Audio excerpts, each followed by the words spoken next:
Hey guys, welcome to the show. Welcome to another rendition of Bearding Without Borders. Tonight's going to be a fun episode. I just want to go ahead and kind of catch up with you guys for a few minutes, give you guys a few minutes to kind of jump in. It's second episode of Monstober. We started last week with Mr. Michael Wallach, aka Chops himself. Uh, Great episode. I love the content that you guys were putting out there in the comments. Thank you so much for tuning in. Uh, just to roll right into it for this week and the rest of this month, it's going to be wild. We've got some great guests lined up.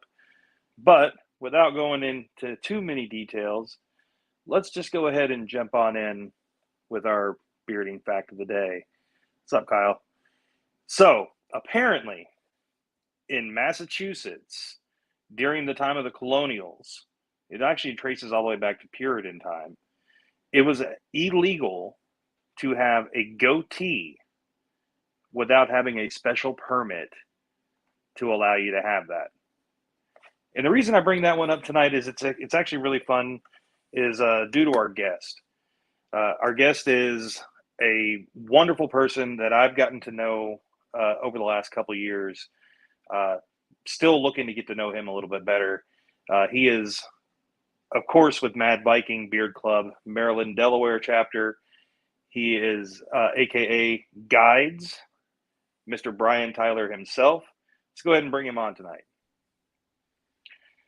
What Hey is guys, up? What's up, man?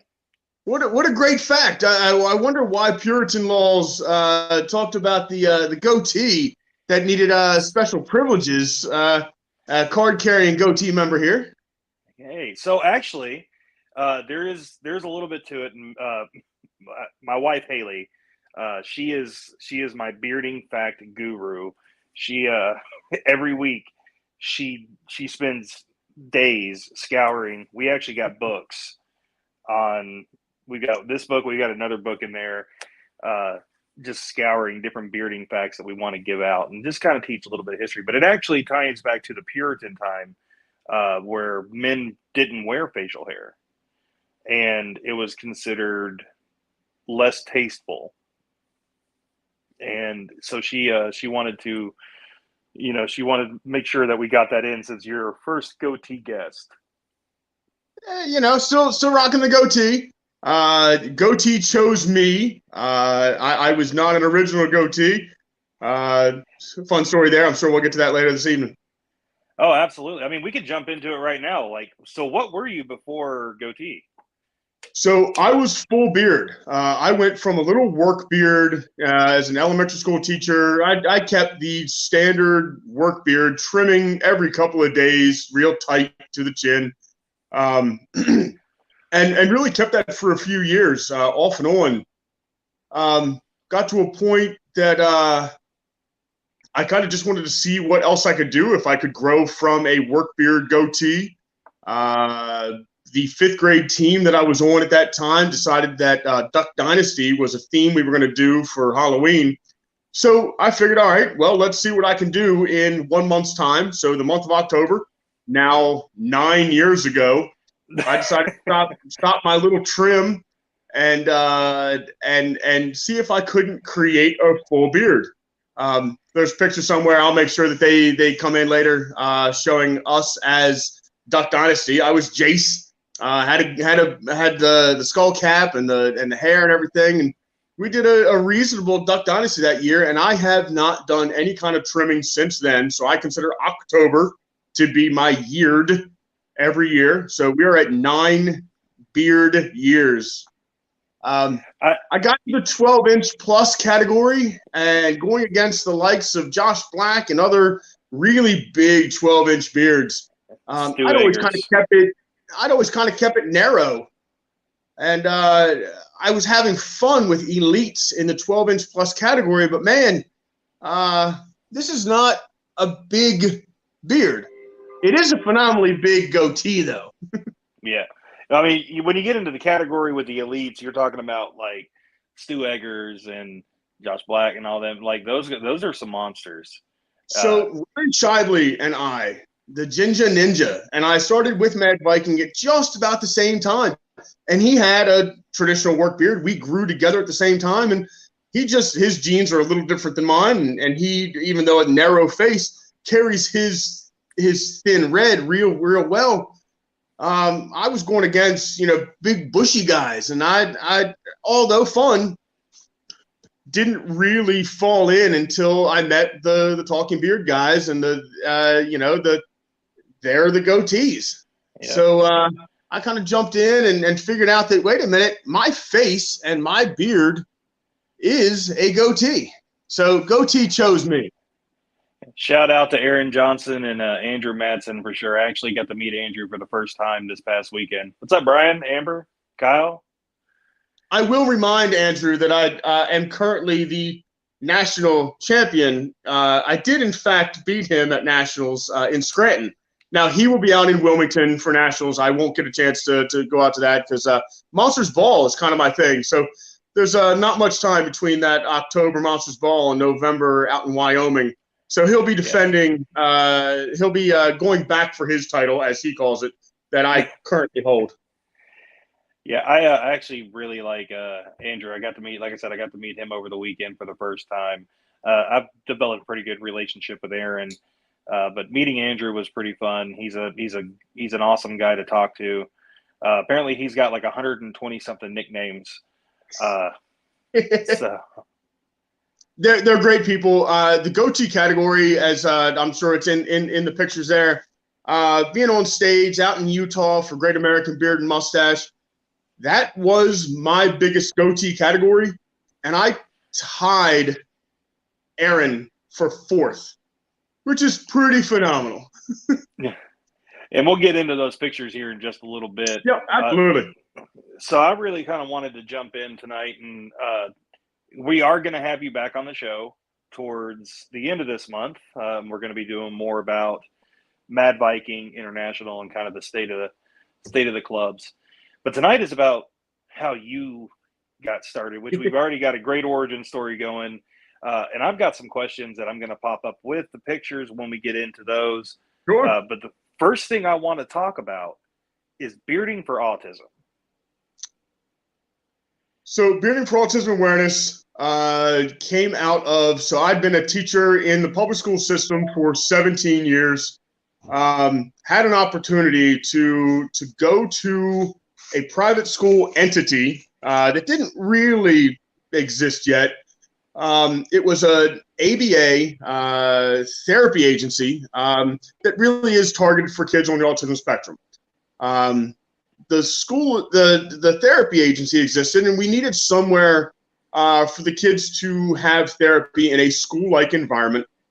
So we started kind of taking around. I created a first grade the first year, headmaster of a private school, not specifically focused for kids on the autism spectrum, but with all the tools and everything that goes with the therapy for kids on the autism spectrum. The next year, I created a kindergarten through 3rd grade, MSD, Maryland State Department of Education approved private school, focusing on unique learners. Again, not needing to be kids on the autism spectrum, but man, I was around some really phenomenal kids, and I truly look at the autism spectrum like it is Xavier's School for Gifted. They have unique abilities that my neurotypical brain just isn't able to comprehend how kids on the spectrum see the world. And man, we started with kids that were 4 years old, and I've been lucky enough to meet some adults, in their 30s and 40s on the autism spectrum that can really explain their thought process. And man, it is truly Xavier's School. It's pretty phenomenal when you start getting to meet the kids and meet the kiddos that on the spectrum as they start understanding their level of understanding. It's pretty cool entity. Honestly, Bearding for Autism was one of the first charities I heard about. That was I still need one of those. So the second year, first year was the full original. Yeah. So I definitely need to get a couple of those. I still got to find something to put I've got probably 30 patches floating around right now. I need to get some. I need to get something to put them on. But Bearding for Autism was one of the first like beard related charities that I heard when I first came in, and I thought it was a great idea. I remember that first year in Mad Viking doing. I wanted to say I did something that was around that, and I'd have to go back and look through my memories. But uh, then that's kind of how I got to know or got to learn about you, and learn about like what you're doing and the teaching. Like honestly, like I wanted to be a teacher. That's really what I wanted to do, and my life didn't work out that way. But you have taken that job on, you've lived that life, and you've really expanded. And then with Bearding for Autism, you've been able to actually help a lot of people. So And I feel like we have, having the school, the kids came in and didn't need any supplies. Bearding for Autism Awareness took care of, school supplies, things that I needed to run my classroom. It really came down to, sale of patches and stickers were really so that I could sponsor categories at Monsters Ball and, all around the internet, the bearding world, to give somebody a chance. Oh, what is Bearding for Autism Awareness? It gave a great way for me to use bearding to raise autism awareness and really talk about, how unique the autism spectrum is. So, it's not listed as a nonprofit. I never pursued that, but man, there has never been a penny made by me. It goes immediately into, to raising awareness and getting a chance for a talk about, somebody sees the patch and wants to talk through, what's that about? You see the puzzle pieces and suddenly everyone knows someone, a family member or elsewise, on the autism spectrum or, with high functioning or, right. Asperger's syndrome. It all breaks down to the autism spectrum.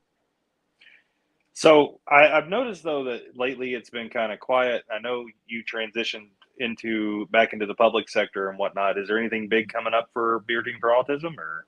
So Bearding for Autism Awareness is a category sponsor again. Of course, we're sponsoring the goatee category at Monsters Ball. I think I've got a 4-year consecutive for having a category at Monsters Ball.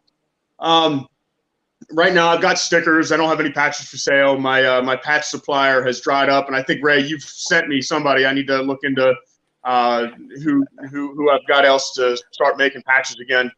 I have another thing on that, and we'll talk about that later. So fantastic.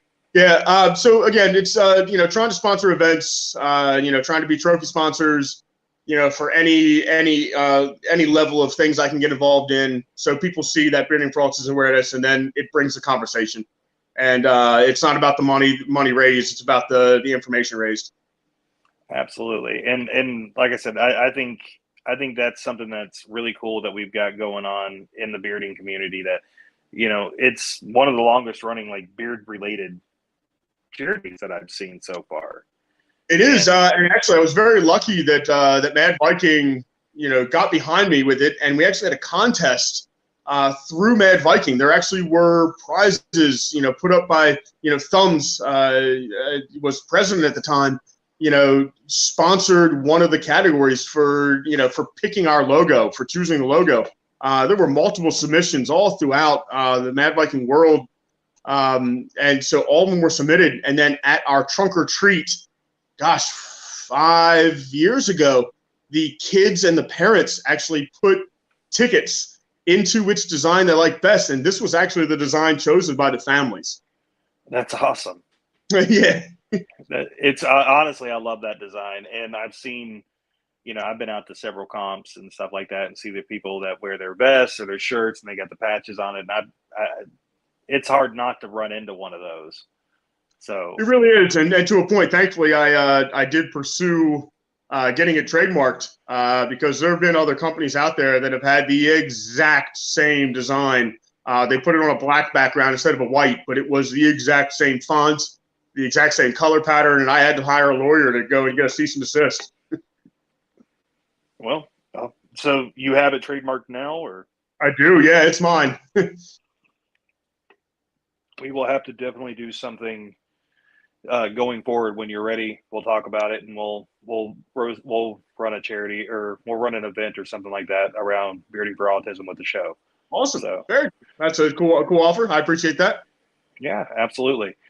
So let's get into some pictures, because there's been some really cool pictures that we found. This is obviously from earlier this year in Utah. Is that correct? That's actually Scranton. That was Nationals. Is that Scranton? Was that Nationals? That's Scranton. At Nationals, that's the 3 different styles. So at national level, there are 3 different style of goatee. Mine being the narrow styled goatee, natural, and I can't think of what Scott's category was. I'm drawing a blank, but it's the 3 different styles of goatee. Most folks have just partial or just goatee, or even just partial. So you get a goatee versus a chops versus a whaler at some categories, some comps. But these were the 3 winners of first place at the national level in Scranton. See, I couldn't imagine doing just goatee. Like, I'll leave that to the professionals. But it's a great picture, and I love the outfit, and we're going to see that a few times. This is one of the pictures you sent me earlier today, and I thought this was a really fun one. To all the warriors out there. That was, let's see, that had to be Richmond at Mid-Atlantics. Yeah, it's funny. I asked Brian earlier today. I was like, "Hey, do you have some pictures we want to put up on the show?" And it took him, like, obviously you were in between class and whatnot, but it took him very little time to get me a handful of pictures. I was like, "Man, did you just have that on just speed dial?" I do. I actually have. I have a category in my phone for beard comp. Some of my favorites. I dig it. I dig it. Let's see. This is one of your. I'm guessing this was over at the warehouse. Monsters Bowl 2 years ago. That's when we held it at the neuter. No, that was at Monsters Ball. That was at the factory. That was at the Mad Viking and Brutality Coffee Factory. So Jason actually took that picture. He's such a talented. That's a ceiling picture. Definitely. I mean, the black and white gives it away for one. But I'm actually really excited to see how the pictures turn out for Monsters Ball this year, because I'll actually be in some instead of just being able to put that axe in my hand. It's an awesome piece. It actually is a piece created for Mad Viking. I don't own that axe yet. Yet. Give it time, right? All right. This is your Skeleton Crew piece. Honestly, it's one of my favorites, just because, like, it kind of embodies you 100%. And that actually leads me into my next question. Guides. Where did the name come from? I am very thankful to have been gifted a name by Carrie. Wiz is just had his heavenly birthday. Yeah. Is truly one of the most important men in my life. I'm very thankful that I met him, that I have hugged that man enough that he knew how much I cared about him, and I too know how much he cared about me. Very thankful to be international vice president. In fact, a position held by Carrie. It was Thumbs as president and Wiz as vice president. So I was gifted that not long after I joined Mad Viking. I just have always been here as a teacher, as a guide, as a leader, as a dispeller, a sharer of knowledge. So when Wiz bestowed guides upon me, it just fit, and it has been something I have lived well before Mad Viking. Live a life so that if somebody spoke negatively about you, nobody would believe them. To be a guide, to be a leader throughout my life has always been really, really important.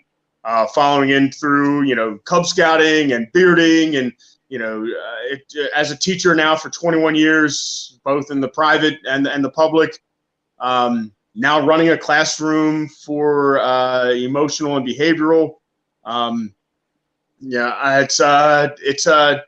am very thankful to have been gifted my Z by Carrie.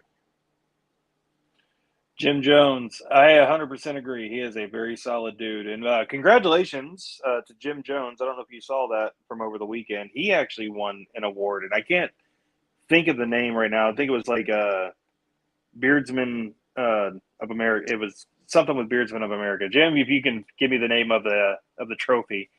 Not knowing that existed, once I heard that Jim Jones had won that award, I was like, well, yeah, he did, of course. I don't know the award exists, but yeah, Jim earns that. Yeah, Jim is probably one of my favorite people in this community. Are you watching his baking show?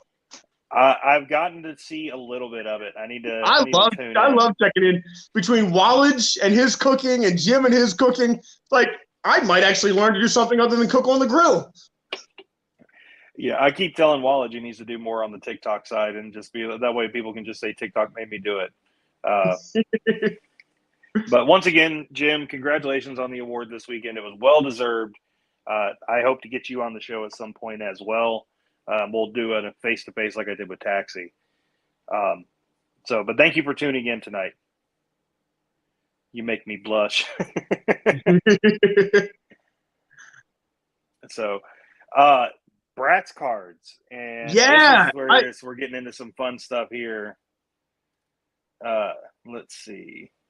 So, yeah, so much fun. I have been a baseball and football card collector since I was probably 5 or 6.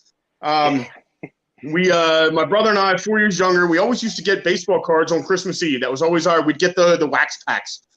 We'd be able to get those and open them up for Christmas Eve. And we would open up every card and we'd put them in order by team. And we didn't have any special value. It was just so much fun to collect, my brother and I. And we did that every year through probably our 20s. The quantity of cards I have always been a card collector. And then, we started with the Kentucky. Let's see, I can go into my set right here and find this beautiful, handsome man. Oh, look at that. Look at that. That's baby beard days. That's as weird world. As this is my bearding card collection. I collect every card and love them. The Bizarre Bratz series. Yeah, we go. There was the back. It's so much fun. Sharing and trading and helping to create and Kentucky and Pennsylvania and Maryland, Delaware and Oklahoma and our special edition cards.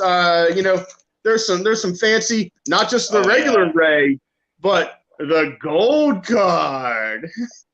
I mean, I'm going to tell you right now, that was the best picture I could come up with at the time. And I'm looking back on it now and I'm like, after doing some comps and getting some of these professional shots, and I'm like, man, I need to get back in on a card series, get a better picture. This is probably my favorite card of you, though. So Bizarre Bratz, yeah. So this is series 2. This is the Halloween collection, and I just happened to have received something in the mail that truly has not been opened yet. So my kids are on YouTube and they do these unboxing. So we have our unboxing here. I'm so excited to see the actual back of these cards. So Series 2 just came out. Yes, sir. Halloween set. And, well, go figure. There's a collection of the Batter Up line in honor of Negan. The Halloween set. Absolutely love seeing these cards. The folks that are in here, it's just so much fun, man. It goes out to Andrew, putting these things together, and Johnny Rodriguez, the Bizarre. These things are just so much fun. Hey, you know what? It looks like somebody I know, Mr. Scott Hanty. Oh, and the Hanty Claws. The Hanty Claws. So, he made in this set. Just great to see some of these folks. Folks that we love within the bearding community. It's the first time I'm actually getting to see some of these, so this is probably not great video, but so awesome to see these cards. It's just so much fun.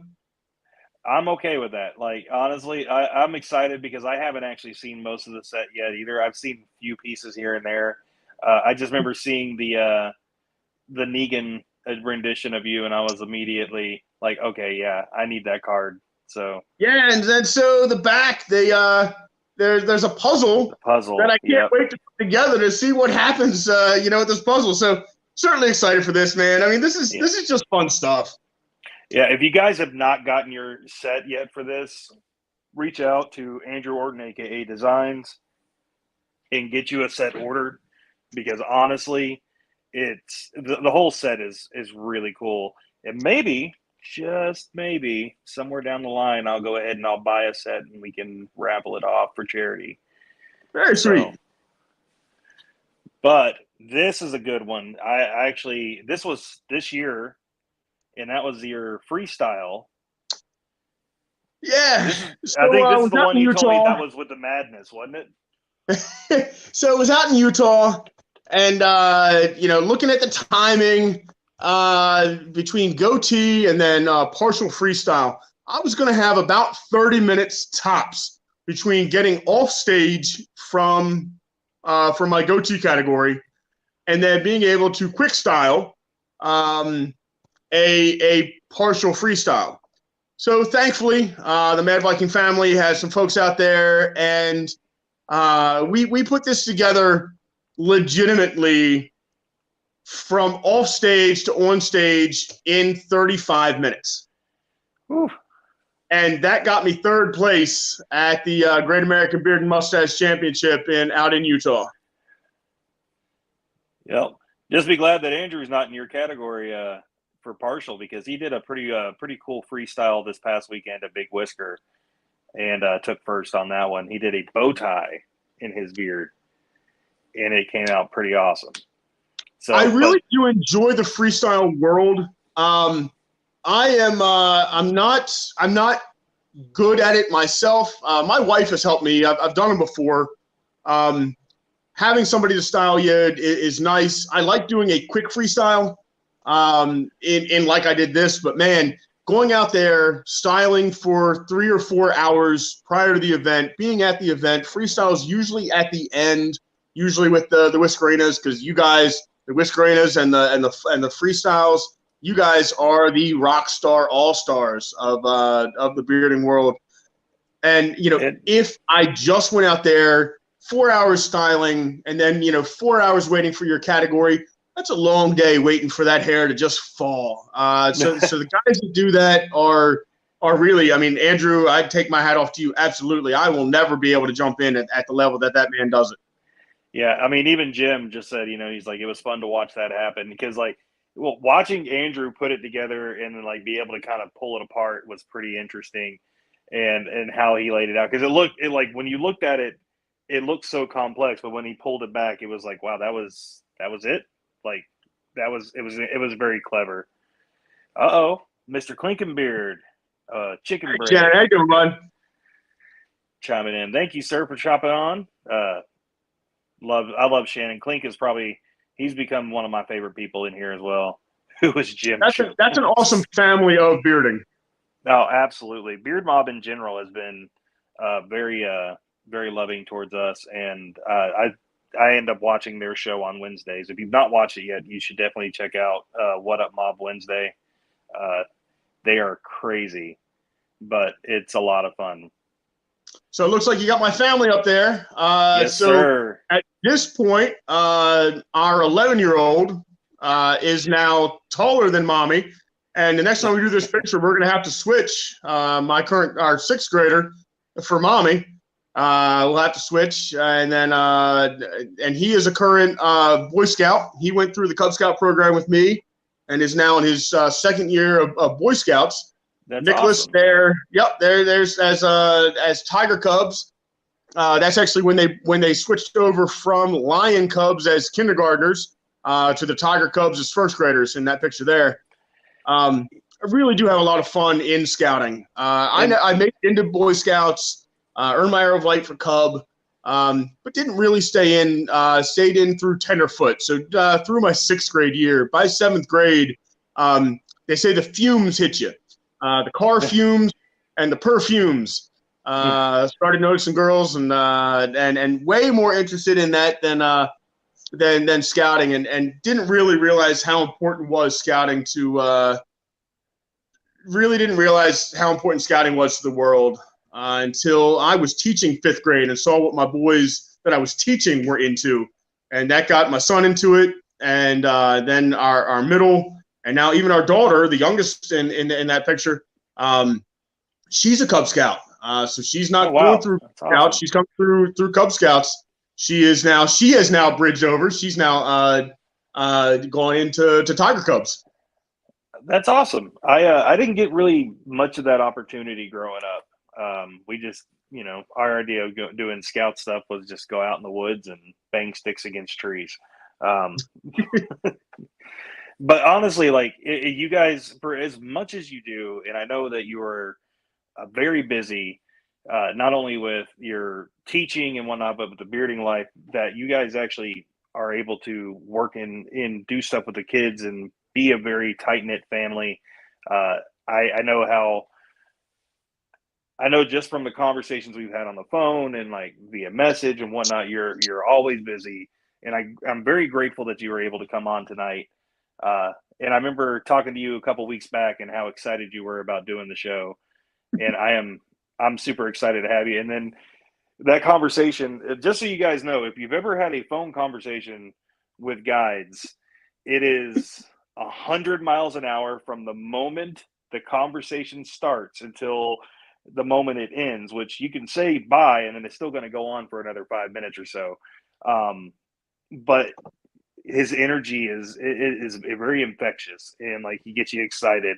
And I don't even remember everything that we talked about. We probably agreed to 100 different things in that conversation, but I am grateful to get to know you. And one of the last things I do want to talk about is Maryland, Delaware.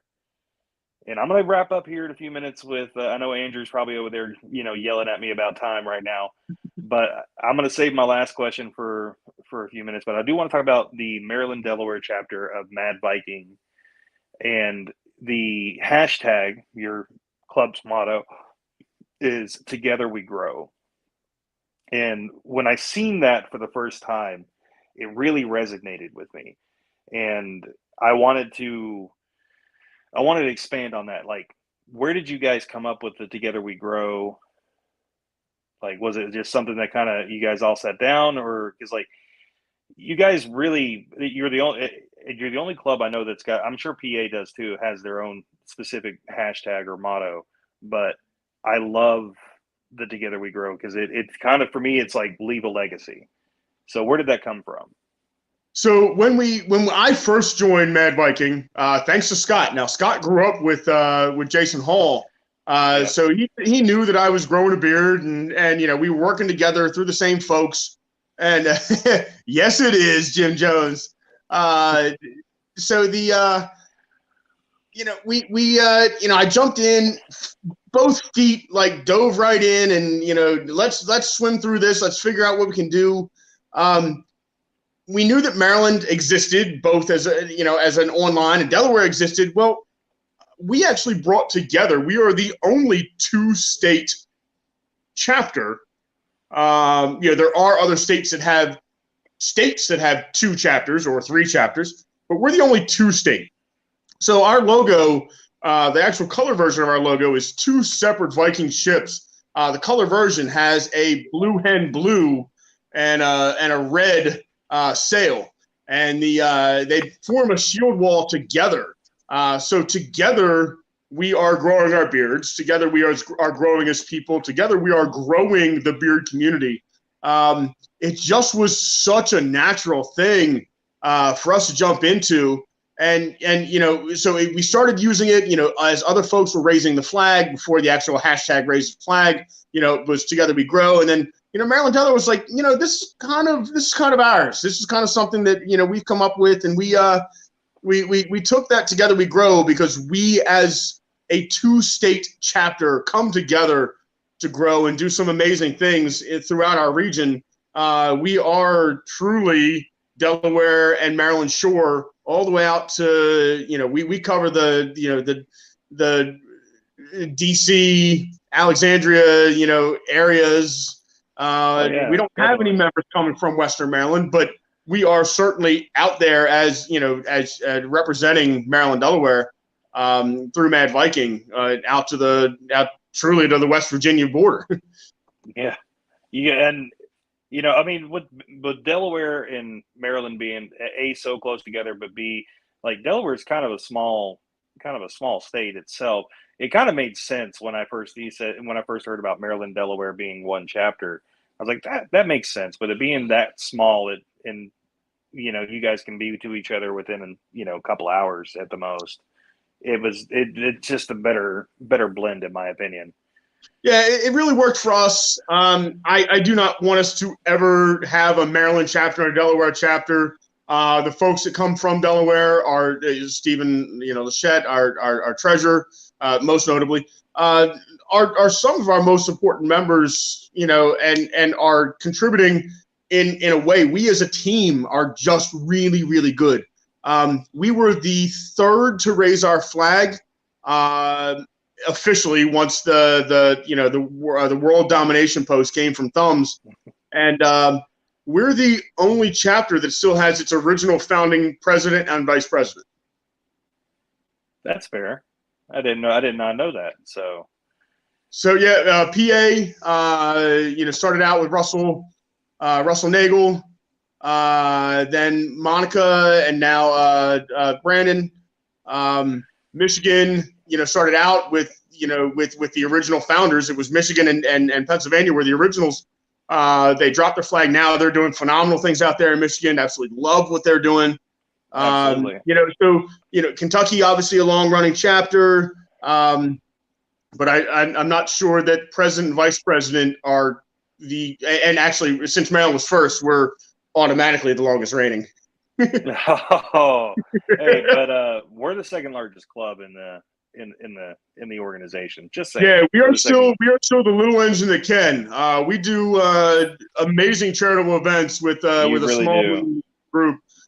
We will continue to chug along, and if Lord willing, creeks don't rise. I'm thinking maybe there's a monster ball coming to the Maryland, Delaware vicinity. Not if Kentucky and Indiana have anything to say about that. You guys have had it pretty close by for a while. Let us have some fun. So it's always fun for banter and competition between clubs. It only makes us better. I think the phrase is something to the effect of a rising tide raises all ships. Yeah, rising tide does raise all ships. And we've got our 501c3 moving on forward. So don't count us out just yet. We'll get it someday. We're going to continue raising the Mad Viking bearding world because all of us will do better because of it. And that's kind of the whole I got another little project that I'm going to talk to you about off the air. For some of you guys who already know it, some of the Indiana guys and, of course, Kentucky and Mr. Sealand, of course. Big shout out to Jason for helping out with the show and whatnot, and giving us giving me good pointers on things that I need to do. I absolutely love what they've been able to do for us and help with the show, and I wouldn't be near as far along without my Mad Viking family from all over. So speaking of Brandon Barnes, aka Crafts, just a little sneak peek. We'll have Brandon Barnes on next week, guys. So we will have the Pennsylvania president on with us. So I'm going to just drop that in there real quick. One last question, because I don't want to hold it up for too much longer. It's the same question I ask everybody. So if you've got a chance to watch, you probably know what's fixing to happen. I want to know your most either embarrassing moment or your most guilty pleasure. Or both. You can give both. It's whatever you want to do. Yeah. So knowing this was coming, was kind of tinkering through this. I really wish I had something fun that I could say, something embarrassing. I'm a pretty laid back, chill guy. I've been in the teaching world too long to have been caught in embarrassing situations. I suppose it really should be, the Maryland Delaware calendar, of which I was the breast cancer awareness month for October, and had my tutu, and then because it wasn't enough to just do the photo shoot, I went ahead at the Cadillac Ranch, which is an actual restaurant where we hosted the ball, and I'm walking around in my fluffy self, in my leggings, tight leggings, and my tutu, and no shirt, and I'm pretty amazed that they let me stay. I think it comes down for embarrassing moment, and it's something I would do just to sell some calendars. It probably fits in the realms of seeing those pictures, and I intentionally did not mention that this was going to happen so that pictures suddenly showed up as I'm talking about this. But I'm sure I'm sure Andrew and somebody there in the crack team will find those and throw those up here somewhere. Oh, trust me. I mean, just because we're not on the air after this doesn't mean we can't post those pictures. Yeah, they'll come. I was actually hoping Kane Wallage may have some of the best ones that I recall seeing. Many of those have been scoured to the dark webs. Oh, yeah. So when I knew I was going to bring you onto the show, and I knew I was going to ask this question, I was going to leave it open. I wanted you to decide, but this was the first thought that I had was the tutu in the calendar. So I'm glad that you brought that up. So. Well, that was not discussed in any way between us. That just that just kind of fit where I thought the question was coming. Man, you even went through my own stuff to find it. Oh yeah, we're thorough. So, speaking though so we're going in for Monsters Ball, and I know we've got international meeting coming and stuff like that, and we were going to be definitely getting into that, into our next interview, and just kind of hanging out and being able to really talk when I come and see you in your backyard at the towards the end of this month, the week before Monsters Ball. Find the Edgar Allan Poe museum and resting place. We will definitely be finding that. My wife is already on top of that. So, but we're going to go ahead and start wrapping up here. I do want to thank you so much for coming on. This is awesome. I've got so many different plans, and I'm really hoping to take this show to the next level. But this month is all about what we're doing with Mad Viking and what we're going to be doing going forward, and then Monsters Ball, of course. So with that being said, if you want, just go ahead and sit backstage for a few minutes. I'm going to wrap up the show. Thank you, brother, for coming on. Mad love. And I hope you have a great rest of the night. Thank you so much. Mad love, man. I love doing this. Love being able to support and help out the Mad Viking family. Absolutely. I'll see you in a few. All right, guys. That is tonight's show. We ran a little over, and I'm sure Andrew's yelling at me in the background right now. But just want to say thank you guys for the ones that were able to stay on and talk and kind of communicate with us. We've got some pretty cool things that we're thinking about, and I'm going to just throw this out here and see what your interest is. How about we run a Halloween costume contest on the show? So the idea is that we'll throw out some categories later on tonight or sometime tomorrow morning. We'll run 4 different categories, and we'll run it all the way through this month.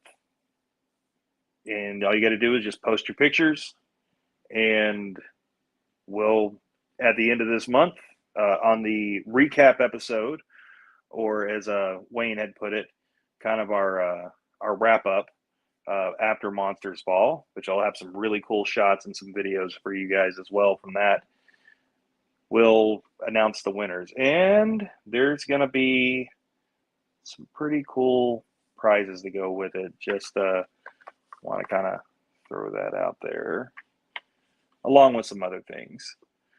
But anyway, guys, thank you once again for tuning in. We have Brandon Barnes, a.k.a. Crafts, coming on next week to continue with our Monstober.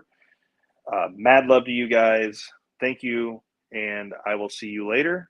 But as always, remember, no matter what you do, leave things better than how you found them. and always strive to leave a legacy. Have a great night, guys.